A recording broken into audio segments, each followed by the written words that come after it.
They thought they could control me. They fined me, humiliated me, and tried to destroy my peace. All because I refused to bow down to their ridiculous HOA rules. But they made one big mistake, underestimating how far I'd go to get justice. I moved into this quiet neighborhood to escape the chaos of city life. Beautiful lawns, friendly neighbors, at least that's what it looked like. But soon I learned that this neighborhood had a dark secret, the HOA. It started small. A letter in my mailbox. Your trash can was left out past 8 p.m. Fine, $50. I laughed it off. Everyone makes mistakes. But then came another one. Your fence color is not HOA approved. Fine, $150.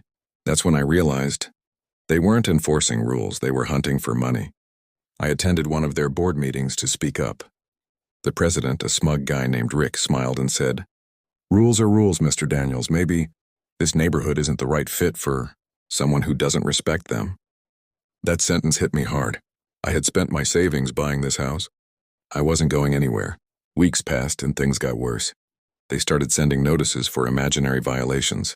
Overgrown grass, unapproved, flower bed. They even claimed my dog barked too, much, and tried to fine me. $200 for noise disturbance. I tried talking to my neighbors. Turns out everyone was scared of Rick and his board.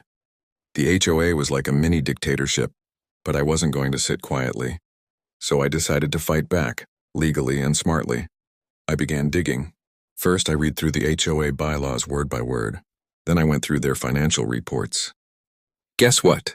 Rick and his buddies were illegally using HOA funds for personal expenses like dinners, vacations, and even a new office chair for Rick's home.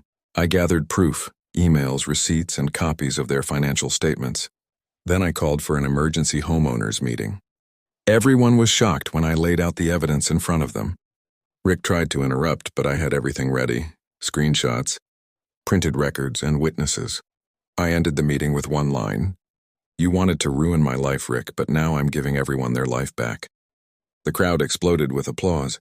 Within a week, Rick and his board were removed from their positions, and a new transparent board was elected. The HOA was forced to refund thousands of dollars in unfair fines, including every penny they took from me.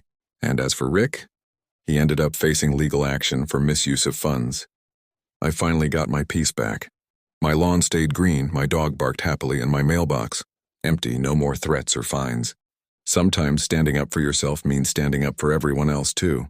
Never let bullies, no matter how powerful, control your peace. If you enjoyed this story of revenge and justice, hit that like button, share your HOA nightmare in the comments,